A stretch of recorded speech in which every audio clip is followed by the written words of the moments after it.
देखिए आलू की मैं बड़ी फ़ैन हूँ, फ़ैन क्या सभी ज़्यादातर है, इसलिए कि फ्रेंच फ्राइज बना लो, आलू की भुजिया बना लो, आलू के पराठे बना लो, नग क्रोकेट्स बना लो, बहुत सारी सब्जियों में इसका इस्तेमाल है।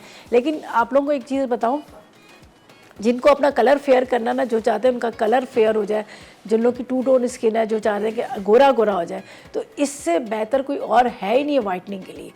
सबसे बेहतरीन ये चीज़ है आलू। आलू को क्या करें, आप 2 आलू के पीस लें, आलू के 2 टुकड़े लें, उसको डालें ब्लेंडर के अंदर, ठीक है। उसके अंदर थोड़ा सा ड्राई मिल्क डाल दें, अगर आपके पास एलोवेरा है तो एलोवेरा डाल दें, और अगर आपकी स्किन ड्राई है तो आपने 1-2 ड्रॉप्स आपने डाल देने हैं बादाम के ऑयल के, या फिर आप ऑलिव ऑयल डाल दें। उसका आप पेस्ट बना लें, पेस्ट बनाकर आपने हाथों पे अपने फेस पर आप लगाकर आधा घंटा छोड़ दें, या 15-20 मिनट बेशक छोड़ दें।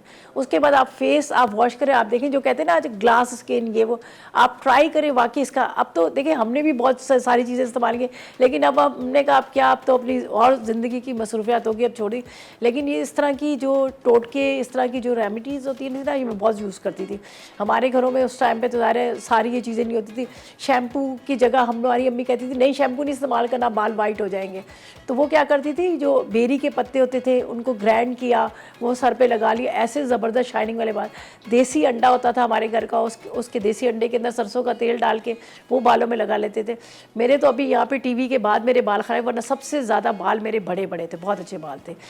तो अभी भी आप देखें 20 साल से माशाल्लाह रोज़ ब्लो ड्रायर अभी भी बचे हुए हैं।